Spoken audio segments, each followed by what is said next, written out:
with we just went to the fertility clinic and had a meeting.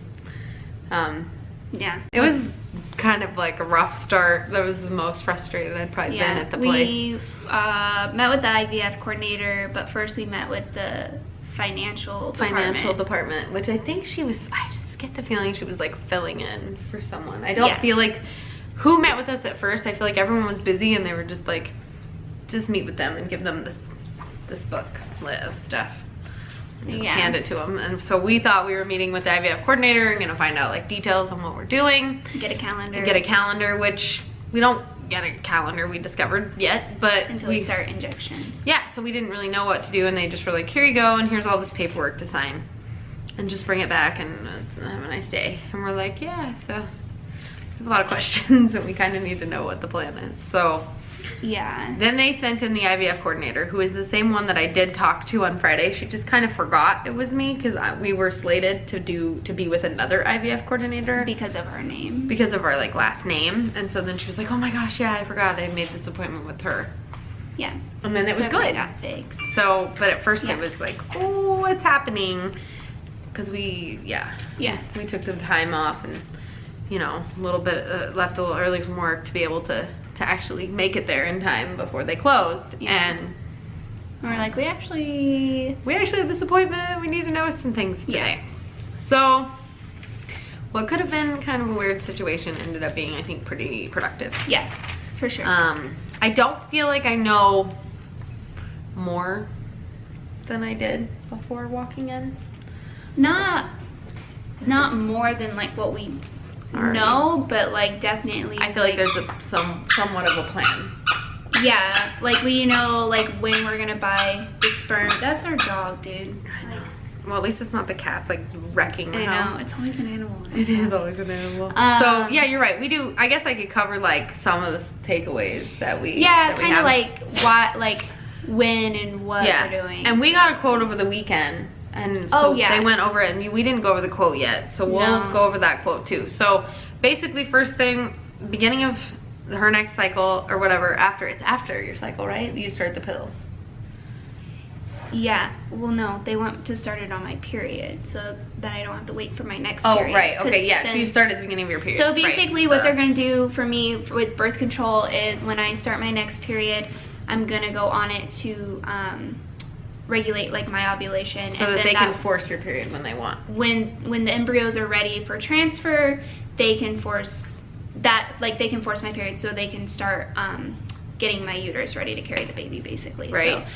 So according to the coordinator that we talked to today, I probably won't be on it very long because she said it's, but I think she's speaking from fresh transfer, what she was saying. I don't think when she said 21 days or whatever, I think she's thinking, because he said it would still be about 21 days. Okay, maybe, I don't know.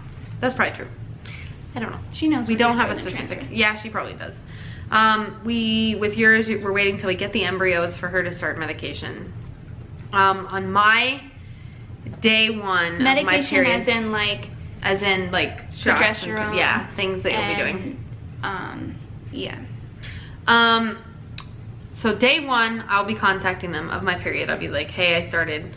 Day 3, I come in and I do an ultrasound and a blood test. And day 3 of my period is actually day 1 on medication. So it's day 1 of like day 1 of the injection cycle. Is that what it is? Yeah, like that's considered cycle day 1 okay. in IVF terms. And then, But and it's like cycle day 3 for your menstrual. Right, that makes sense. Yeah. So I come back in on day 4 of my period. Day 8, right? Yep. Day 10 of the, wait, I'm kind of confused. Do I come back on day 4 on medication or day? No, that's of your period. Okay, that's of my period? Okay. Yeah. So day 4, day 8, and day 10. And then she said every day or every other day after that. On medication. I took notes. We did take notes. I just notes here. I always have notes. So we got a quote. We'll just kind of jump to that real fast because a lot of this other stuff applies to it. Saying that our insurance does have a little bit of coverage. This is just a quote. It's just a quote according to if insurance covers. And they our insurance does require a pre-authorization. They've requested the authorization, so at this point it's up in the air. And we'll find out. So for me, this quote is especially prepared for me. For me to do the ultrasounds and one retrieval physician is $123.48 copay. For the retrieval fee, it's $3,000. It's paid to a different center, and it's not counted. Like that $3,000 is out of pocket for us. Yeah. The blood test for the ovation fertility blood test, IVF semen wash, egg ID, ICSI. I'm not really sure what all that is. Extended culture, all that's just, I don't know. This is like, yeah, there's zero payment for that. However, to freeze the embryo and store it for a year is $1,400. And that's the semen not freeze, and it's not covered, so insurance. that's $1,495. Okay. Hi, buddy. The PGS testing is not covered, and that was not included in the total. And if we would have read that, we would have seen. No, but no, I we knew that. I didn't. Yeah, I wasn't aware of that, but that's fine. We got that. So it's $4,725 to do up to 8. So I think that will be about what probably we about what we're doing. And then additional fees not included in the IVF cycle: anesthesia, do an egg retrieval, and the stimulation medication. So there's going to be a quote. Oh my God, what are you doing? Jesus, it's a cat and a dog.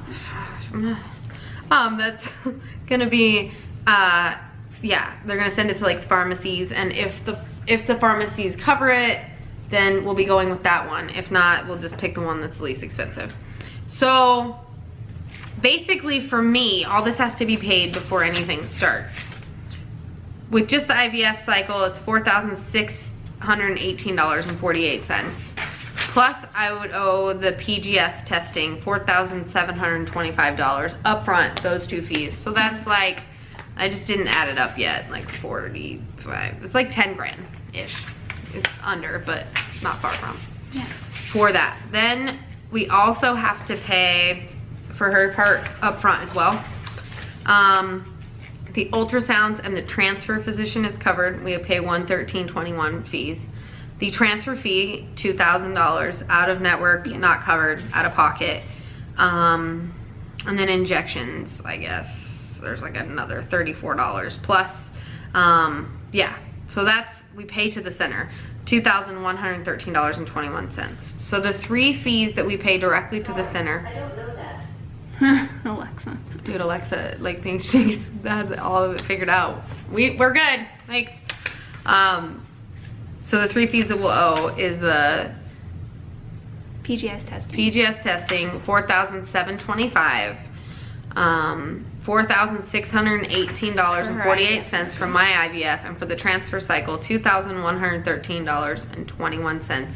And this would be if insurance covers it. We have a $3,000. That's not including medication. That's what I was gonna say. We're not including medication in this. And she said medications, if it's not covered by insurance, is gonna range between $5,000 and $6,000.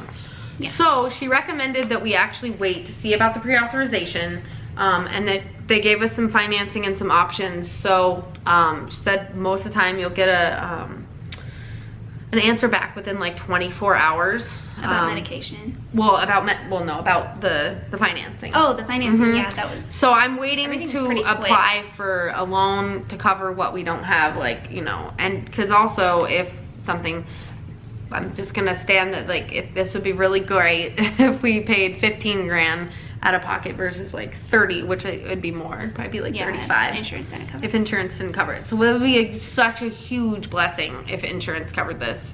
And for our insurance authorization, it takes 10 days, they say, to give it a few weeks, but talking to the coordinator, she said it could take. She said 2 weeks is like what we're supposed to be able to give them, and then, yeah, exactly. But Take they 10 know days. that because the doctor wanted to start like right away with her decreased ovarian reserve, that, and considering her next period is the beginning of November, they sent the authorization in today. They sent it in today. Yeah. They seem pretty confident that we can start in November. Yeah, that's definitely the plan as of right now. They'll call us. There might be She said sometimes with United, they require you to register with their fertility line. I don't really know what that is, but we'll do it if we need to. I don't think we do, because I think of all the reps that we went through, I think nobody said anything about that. I think they would have told us to do that. Yeah, I think they would have told us to. So. I don't think it's required.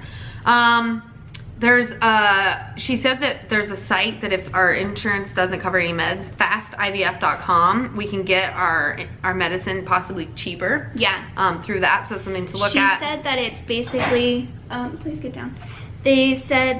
She said it's basically, was it Europe prices? Yeah. But she has a rep here in Vegas, right? I think so. So, that, like, she's able to get, you know, for a little bit cheaper, get them medicine. So she said with my medicine, like my injections, some of the side effects will be mood swings, night sweats, bloating, obviously, as stuff begins to expand.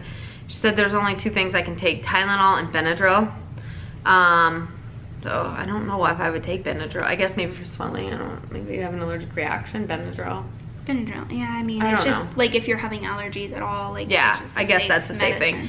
I can have 1 to 2 cups of caffeine per day, but she said not to cut it out totally if I'm used to it, or I'll get bad migraines and it'll make the process. Nothing will help the migraine. So, with hers, she said she'll feel bloating, crampy. She shouldn't have any mood swings on hers.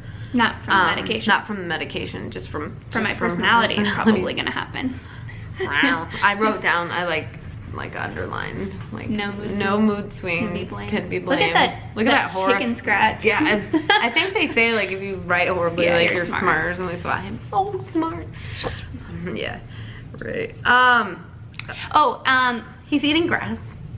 Where's the grass from? Do you have any plans? No, please spit that out. Him do it. Toby, stop! Spit it out. Help him. Where did you get the grass? You gave him the grass. I did not. It's in your little bucket. No, it's not, Jamie. Okay. Go ahead. By sperm. Is that what you were gonna say? Mm-hmm. So we have the sperm picked out. We checked with her. We asked like about the CMV, which I want to clarify that in a previous video, I mentioned like when I was really excited, and I was also kind of in my head about the ovarian reserve.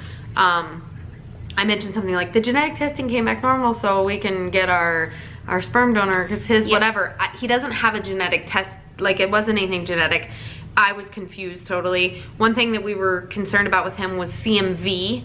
He's positive, and we needed her to be positive so that she had been basically, so I don't get an infection. Right, it basically is like saying you've had the flu, I guess, before, and if you hadn't, that would be an interesting thing, but she has. Yeah. And so that's covered. So we can now, we've got the sperm picked out. They said once we start injections with me to buy the sperm, that's when we're going to purchase it and have it sent to there. And we're going to buy 3 vials. The reason being is when we want to have another child, we want to use her eggs, and we want to have the same sperm donor. Same donor, yeah. So that they are biological siblings. So, but what she said, and I don't know how many centers are like this, but for us, it's okay. Like she said, pretty much we can buy any vial because they do their own sperm washing at our center. So we could get ICI, IUI, or even some of the other ones she said. Did I write that one wrong? I wrote UIU. She was writing really fast. Fingers crossed that it'd be so amazing if we could go out of town this weekend knowing that this is covered by insurance and we could get a game plan together. So keep your fingers crossed that we get news like by like Thursday at 5 p.m.